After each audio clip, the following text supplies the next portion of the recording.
Today I'd like to share a little bit about my life story with you, a little bit about my history, and a couple of events that have shaped my life. So I was born in New York and raised in New Jersey, so I was essentially born into sarcasm.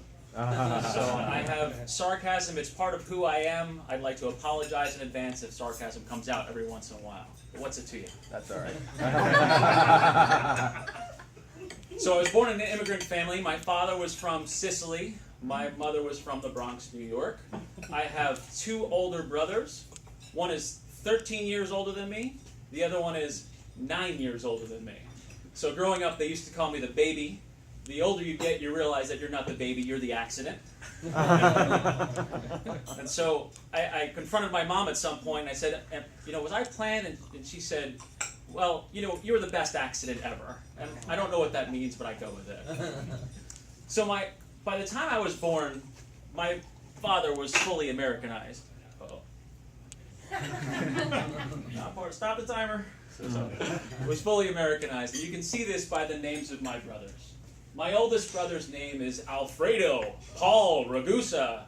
My other brother is Francesco Antonio. And I am John Ragusa. Not that I'm bitter or anything. I guess I really appreciate John Anthony over Oops Ragusa. So, my parents taught me a lot growing up. My father had the will of a locomotive. My mother had the heart of an angel. Unfortunately, they both had the stubbornness of a bull. When I was 21, on 4th of July, 1996, it was my Independence Day. I moved to Florida with a guitar, a set of golf clubs, some money, and I wish I could say here I had a dream, I had a vision, I had a mission, but the truth was I didn't. I was running away. I wasn't running to Florida. I was running away from New Jersey, and Florida just happened to be the only place I knew someone outside of the state of New Jersey. And I was 21 at the time, and I made an irrational decision for the same reason most 21-year-old boys make irrational decisions. You know what I'm talking about, right? It was a girl. You had a 50-50 shot. It was either Pink Floyd or a girl. Right. So, it was a girl. We broke up on a Friday. I packed up everything, sold everything I had, and bought a one-way ticket to Florida, and got on a plane. I was there the following Thursday. Looking back, it was by far the craziest decision I have ever made in my life. To show you how out of character that is,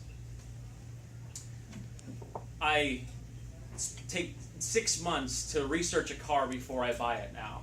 And my level of spontaneity reaches a feverish pitch when I read an article and I find a book that I like, I add it to my Amazon wish list. I'm such a rebel. But creating this icebreaker has certainly taught me a lot. And one of the things that it taught me is that sometimes making a decision that's out of character is the exact right decision to make. Sort of like joining Toastmasters. When I was in New Jersey, I worked in a pizzeria. Now I know there's a joke in here somewhere. I couldn't find it. The Italian guy named Ragusa works in a pizzeria in New Jersey, right? There's a movie or a TV show about that somewhere. Every time I went somewhere else, whether it was landscaping, a lumber yard, or a variety of other labor roles, I always came back to the service industry. And what I found is that for me, I'm happiest and I'm at my best when I'm helping others or I'm serving others. So fast forward to my time in Florida, and my first job when I get to Florida, of course, was door-to-door sales for a solar panel company. I don't know what I was thinking. This is before green was in, right? So 2 weeks into the job, I'm with Leroy, who's training me. 2 weeks into the job, and he says, I know someone that owns a restaurant, and they're looking for a server. I think you'd be a really good fit. What a really nice way of saying you suck at your job. So he drives me over there and introduces me to the owners. And they hire me and they say, come back the next day. So I come back the next day, walk in, and they introduce me to who's going to train me. And her name was Dana. And Dana was different. She had a ponytail, she had no makeup on, she had a hemp necklace, a tie-dye tie on, and hiking boots.